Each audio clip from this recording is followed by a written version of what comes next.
రైతు కన్నీళ్లు. పశ్చిమపల్లి అనే ఒక అందమైన గ్రామం ఉండేది. ఆ ఊరిలో రంగయ్య, శాంతమ్మ అనే ముసలి దంపతులు ఉండేవారు. ఆ దంపతులు చాలా మంచివారు. కల్మషం తెలియని పల్లెటూరి మనసులు వారివి. పెళ్లైన కొత్త నుండి పిల్లల కోసం ఎన్నో నోములు నోచారు, ఎన్నో గుడులు తిరిగారు. కాని వారి గూడు మాత్రం ఖాళీగానే ఉండిపోయింది. అలా పిల్లల కోసం ఎదురుచూసి ఇప్పుడు వాళ్లకి పూర్తిగా ముసలితనం వచ్చేసింది. అయితే భగవంతుడు తమకు సంతాన భాగ్యం ఇవ్వకపోయినా ఆ ముసలి దంపతులు మాత్రం అధైర్యపడలేదు. వాళ్లకు ఉన్న ఆ 3 ఎకరాల పొలాన్నే తమ కడుపున పుట్టిన సొంత బిడ్డలాగా భావించారు. ఆ నేల తల్లినే తమ సర్వస్వంగా చూసుకున్నారు. పొలంలో పాతే ప్రతి విత్తనాన్ని ఒక బిడ్డలా నాటడం, వచ్చే ప్రతి మొలకను కంటికి రెప్పలా కాపాడుకోవడం వాళ్లకి అలవాటైంది. ఆ 3 ఎకరాల పచ్చదనంలోనే వాళ్లు తమ పిల్లలని చూసుకుంటూ మురిసిపోయేవారు. వయసు పైబడి నడుము వంగిపోయినా కూడా రంగయ్య తెల్లవారుజామునే కోడికూతతో నిద్రలేచి పొలానికి వెళ్లేవాడు. శాంతమ్మ కూడా ఇంటి పనులన్నీ ముగించుకుని మధ్యాహ్నానికల్లా భర్త కోసం చద్దన్నం గిన్నెలో పెట్టుకుని ఆ పొలమనే బిడ్డను చూడటానికి ఎంతో ఆశగా నడుచుకుంటూ వెళ్లేది. ఒకరోజు మధ్యాహ్నం బాగా ఎండగా ఉన్న సమయంలో రంగయ్య పొలం దున్ని బాగా అలసిపోయాడు. ఆ ముసలి ఒంటికి ఎండదెబ్బ తగలడంతో రొప్పుకుంటూ పొలంగట్టున ఉన్న ఒక పెద్ద మర్రి చెట్టు కింద కూర్చొని విశ్రాంతి తీసుకుంటున్నాడు. సరిగ్గా అప్పుడే శాంతమ్మ అన్నం గిన్నె పట్టుకుని రొప్పుకుంటూ అక్కడికొచ్చింది. భర్త అలసటను చూసి ఎంతో జాలితో తలుచుకుంటూ అన్నం వడ్డించటం మొదలుపెట్టింది. ఏమండీ, ఈ వయసులో మీకింత కష్టం అవసరమా? ఎండ చాలా ముదిరిపోయింది. కాసేపు చెట్టు నీడను కూర్చోకుండా అలా కష్టపడితే ఈ ముసలి ప్రాణం ఏమైపోవాలి? ఇదిగోండి, చల్లటి రాగి అంబలి అన్నం తిని కాస్త స్థిమితపడండి. ఏం చేస్తాం శాంతమ్మా, ఈ పొలాన్ని చూస్తుంటే నా అలసట అంతా ఎగిరిపోతుంది. లోకంలో తల్లిదండ్రులు తమ పిల్లలు ఎదిగి వస్తుంటే ఎంత సంతోషపడతారు. నేను కూడా ఈ పొలంలో పంట పచ్చగా ఎదుగుతుంటే అంతగా మురిసిపోతున్నాను. మనకు పిల్లలు లేని లోటును ఈ 3 ఎకరాల నేల తల్లి తీరుస్తోంది కదా. నిజమేనండి. రోజుకో రంగు మార్చుకుంటూ పచ్చగా నవ్వుతున్న ఈ పంటను చూస్తుంటే నాకు కడుపు నిండిపోతోంది. మనకు 100 ఏళ్లు నిండాక కూడా ఈ నేల తల్లి ఒడిలోనే మనం కలిసిపోవాలి. రంగయ్య భార్య అన్న మాటలకి సంతోషంగా నవ్వి ఎంతో తృప్తిగా అన్నం తినడం ముగించాడు. ఆ ముసలి దంపతులిద్దరూ చేతులు పట్టుకుని తమ బిడ్డలాంటి ఆ 3 ఎకరాల పొలం వంక ఎంతో ప్రేమగా చూసుకున్నారు. ఆ రోజు అలా గడిచిపోయింది. రాత్రంతా రంగయ్య, శాంతమ్మలు తమ పొలం గురించే మాట్లాడుకుంటూ ఎప్పుడు నిద్రపోయారో వాళ్లకే తెలీదు. మరుసటి రోజు ఉదయం ఎప్పటిలాగే కోడికూతతో ఇద్దరూ నిద్రలేచారు.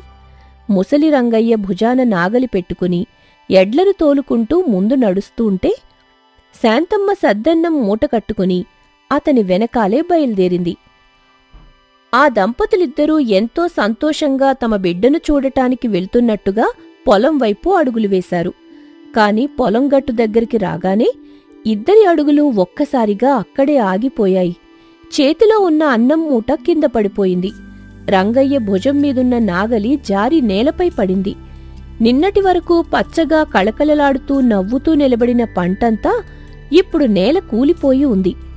ఎవరో కావాలనే తొక్కేసినట్టు లేదా ఏదో పెద్ద గాలివాన వచ్చి విసిరేసినట్టు ఆ 3 ఎకరాల పొలంలోని పంట అంతా నేలమట్టమై మట్టిలో కలిసిపోయి ఉంది. అసలు రాత్రికి రాత్రే అక్కడేం జరిగిందో, అంత పచ్చని పంట అలా ఎలా పడిపోయిందో ఆ ముసలి దంపతులకి అస్సలు అర్థం కాలేదు. గుండెల్లో ఏదో తెలియని భయం, వణుకు మొదలయ్యాయి. రంగయ్య గుండెలు బాదుకుంటూ పొలంలోకి పరిగెత్తి కింద పడిపోయిన పంటను చేతుల్లోకి తీసుకుని భోరున ఏడవటం మొదలుపెట్టాడు. శాంతమ్మ కూడా కన్నీరు మున్నీరుగా ఏడుస్తూ రంగడి పక్కనే మోకాళ్లమీద కూలబడిపోయింది. శాంతమ్మా, ఏమైంది మన పొలం? నిన్న సాయంత్రం కూడా కంటికి రెప్పలా చూసుకుని వెళ్ళానే. అంత బాగానే ఉంది కదా. రాత్రికి రాత్రే నా బిడ్డను ఎలా ఎవరు కూల్చేశారు శాంతమ్మా? నా కడుపు కోసేశారు కదరా. ఏమండి, నాకైతే ఏం అర్థం కావడం లేదండి. అసలు రాత్రి ఏవైనా పెద్ద గాలివానా వచ్చిందా అంటే ఊర్లో ఎక్కడా ఏ చెట్టు విరగలేదు. పక్కవాళ్ల పొలాలన్నీ బాగానే ఉన్నాయి. మరి మన పొలానికెందుకు ఇలా జరిగింది? ఏ దెయ్యం కన్నుపడిందో ఏంటో. ఏ రాక్షసుడు మన బిడ్డ ప్రాణం తీశాడో కదా. ఆ దేవుడికి కూడా కళ్ళు లేవు శాంతమ్మ. మన కడుపున సంతానం ఇవ్వలేదు సరే, కనీసం మీ పొలాన్ని చూసుకుంటూ ముసలితనాన్ని గడిపేద్దాం అనుకుంటే ఈ పొలాన్ని కూడా ఇలాగే చేశాడు. అసలు ఇదంతా ఎవరు చేశారు? ఏమైంది నా పంటకి? నా ప్రాణం పోతున్నట్టే ఉంది. ఏడవకండి. ఈ ముసలి ప్రాణం ఏమన్నా అయితే నేను తట్టుకోలేను. నిన్నటి వరకు పచ్చని చీర కట్టుకుని దేవతలా ఉన్న నా నేల తల్లి ఈరోజు ఇలా శ్మశానంలా మారిపోయిందేంటి? ఎవరో కావాలనే మనల్ని దెబ్బతీయాలని చేశారా, లేక ఏదైనా వింత జరిగిందా? నాకైతే భయమేస్తోంది. మనకు దిక్కెవరున్నారిప్పుడు? అవును శాంతమ్మ, ఎవడైనా శత్రువు చేశాడు అందామంటే ఈ ఊర్లో మనం ఎవరికీ ఏ కీడు చేయలేదే. అందర్నీ తోబుట్టులా చూస్తున్నామే. మరి మన మీద ఎవరికింత పగ? నా చేతులు వణుకుతున్నాయి శాంతమ్మ. ఈ నేల కూలిన పంటను చూస్తుంటే నా చేతులతో నా బిడ్డ శవాన్ని మోస్తున్నట్టుంది. నా గుండె ఆగిపోయేలా ఉంది. దేవుడా, ఏం పాపం చేశావని మాకీ వయసులో ఇంత పెద్ద కష్టం తెచ్చావు? మా కళ్ల ముందే మా సర్వస్వం నాశనమైపోతూ ఉంటే మేమేమైపోవాలి? కనీసం ఇదంతా ఎవరు చేశారో, ఎందుకు జరిగిందో తెలిస్తే నా మనసు ఊరట చెందుతుంది. కానీ ఏమీ అర్థం కావడం లేదు. రంగయ్య ఆ విరిగిపోయిన పంటను గట్టిగా గుండెలకి హత్తుకుని మట్టిలో ముఖం పెట్టి పెద్దగా కేకలు వేస్తూ ఏడవసాగాడు. శాంతమ్మ అతని భుజాలు పట్టుకుని ఏడుస్తూనే ఉంది. చుట్టుపక్కల పొలాల వాళ్లు ఎవ్వరూ ఇంకా రాలేదు. ఆ నిర్మానుష్యమైన పొలంలో నేలకూలిన పచ్చదనం మధ్య ఆ ముసలి దంపతులిద్దరూ ఏడుస్తూ తమకు జరిగిన అన్యాయానికి కారణం ఏంటో తెలీక దిక్కుతోచని స్థితిలో అలాగే ఉండిపోయారు. పొలంలో కూలబడి రంగయ్య శాంతమ్మ ఇద్దరూ ఏడుస్తూ ఉండగా దూరం నుండి అదే ఊరిలో ఉండే శంకర్, రజని అనే దంపతులు కంగారుగా పరిగెత్తుకుంటూ అక్కడికొచ్చారు. ముఖాల్లో ఎంతో ఆందోళన నటిస్తూ ఏడుస్తున్న రంగయ్య దంపతుల దగ్గరకు వచ్చి కూర్చున్నారు. అయ్యో రంగయ్య బాబాయ్, ఏంటిది? అసలేం జరిగింది ఇక్కడ? నిన్నటి వరకు పచ్చగా ఉన్న పంటంతా ఇలా నీలమట్టమైపోతుందేంటి? అవునమ్మా శాంతమ్మత్త, ఊర్లోకి వెళ్తుంటే ఎవరో చెప్పారు మీ పొలం ఇలా అయిపోయిందని. నమ్మలేక పరిగెత్తుకుంటూ వచ్చాం. అయ్యో, ఏ పాపాత్ముడు కన్నుపడిందో కాని కంటికి రెప్పలా చూసుకున్న పంటని ఇలా చేసేశారు. ఏడవకండమ్మా, ఏడిస్తే పోయిన పంట తిరిగొస్తుందా ఏంటి? చూసావా రజని, మా కడుపున పుట్టిన బిడ్డలాంటి పంటని ఎవరో రాత్రికి రాత్రే ఇలా గొంతు కోసేశారు. అసలు ఎవరేం చేశారో, ఎందుకు చేశారో ఆ దేవుడికే తెలియాలి తల్లి.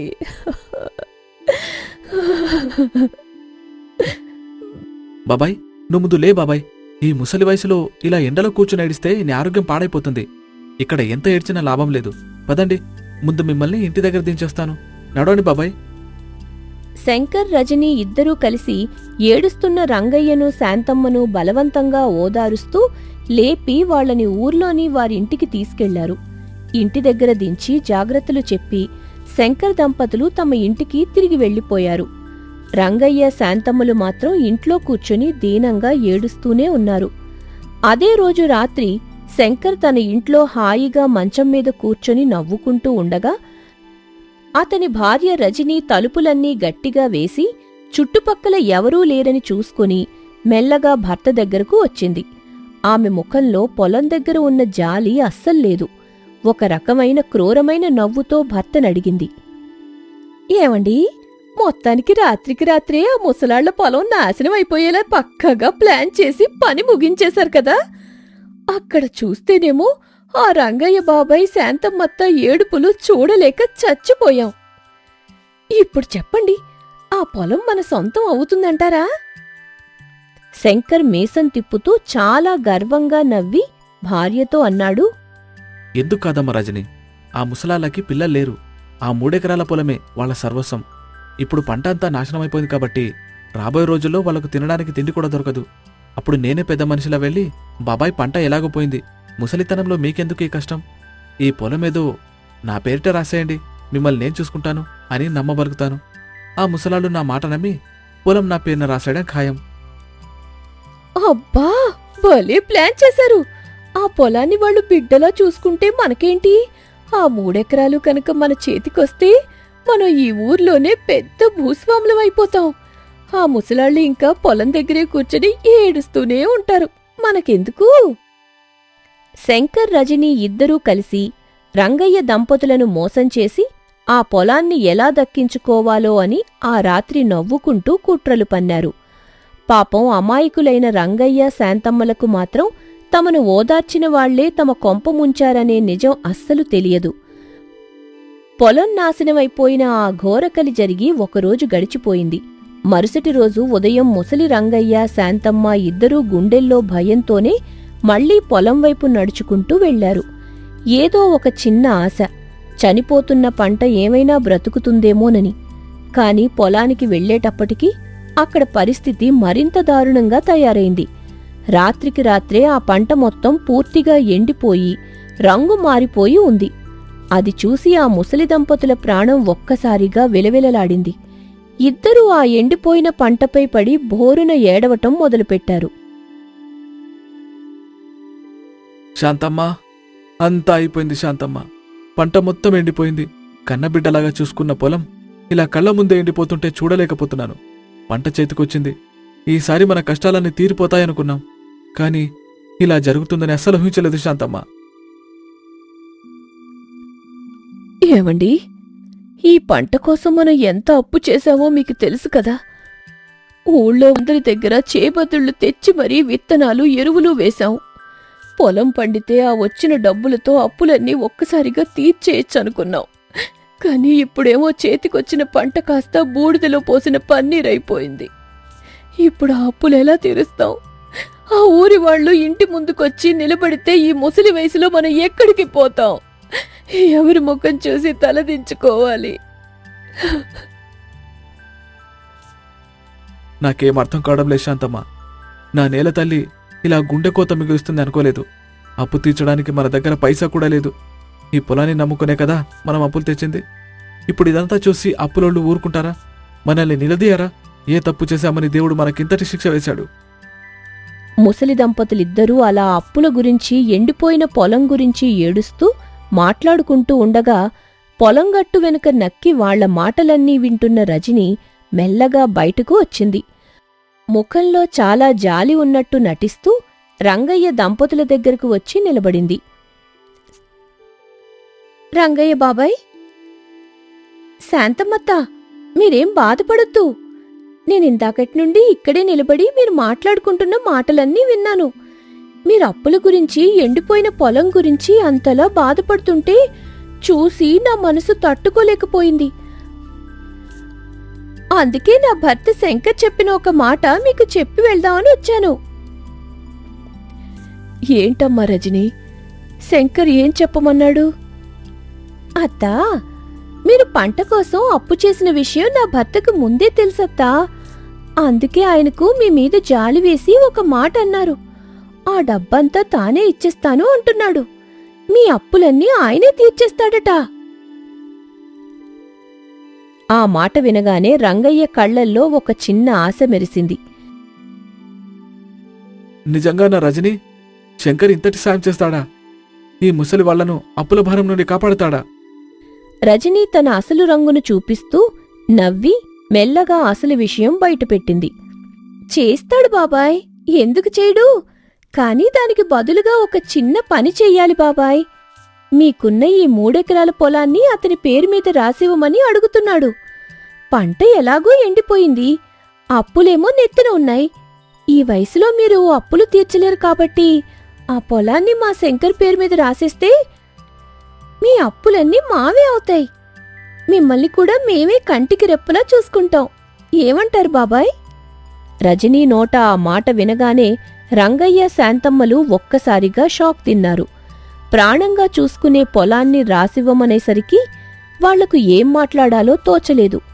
రజనీ మాత్రం ఆ పొలాన్ని ఎలాగైనా లాక్కోవాలనే ఆశతో వాళ్ల సమాధానం కోసం ఎదురుచూస్తూ నిలబడింది.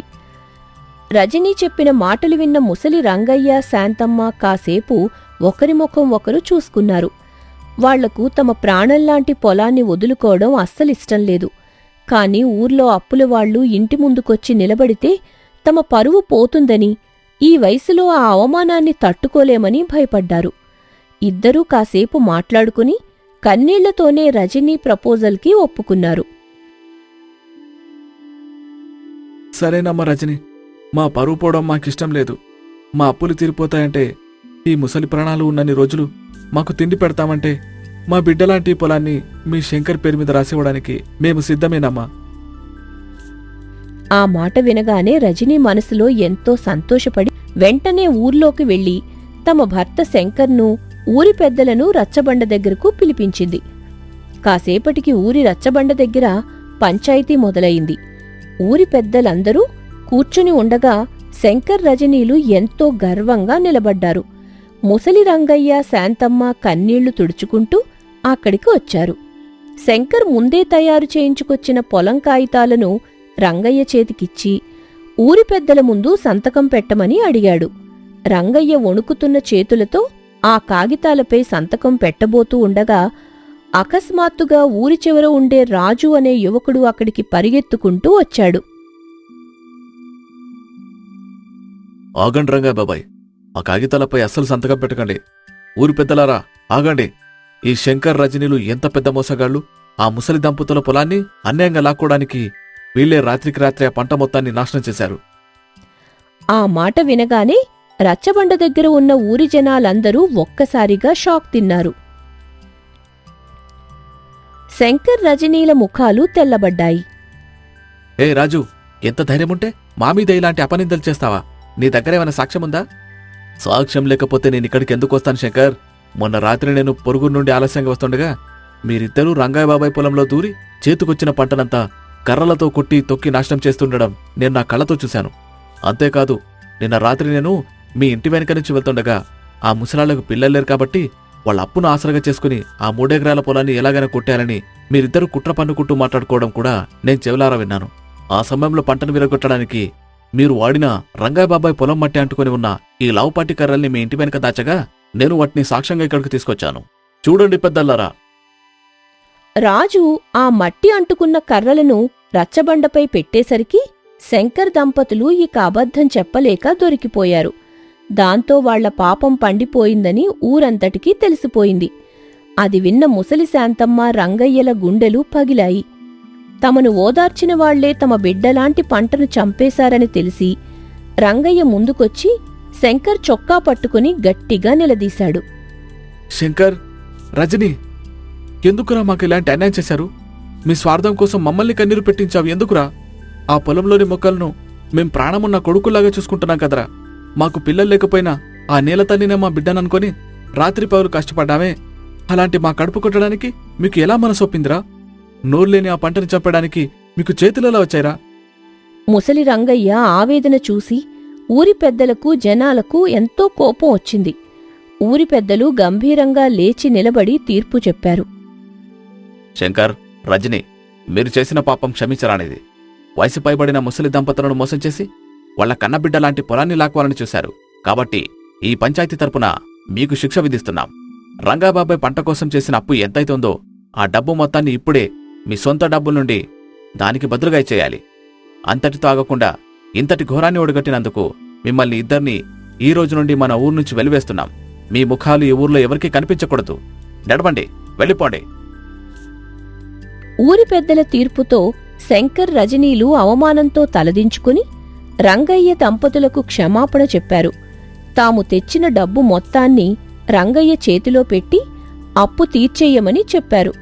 ఆ తర్వాత ఊరి జనాలందరూ కలిసి ఆ ఇద్దరిని ఊరి సరిహద్దుల వరకు తరిమేసి ఊరి నుండి వెలివేశారు. అప్పుల బాధ తీరిపోవడంతో రంగయ్య, శాంతమ్మలు హమ్మయ్య అనుకున్నారు. ఊరి జనాలందరూ కలిసి ఆ ముసలి దంపతులకు తోడుగా నిలబడి మళ్లీ ఆ 3 ఎకరాల పొలాన్ని సాగు చేయటానికి సాయం చేస్తామని మాట ఇచ్చారు.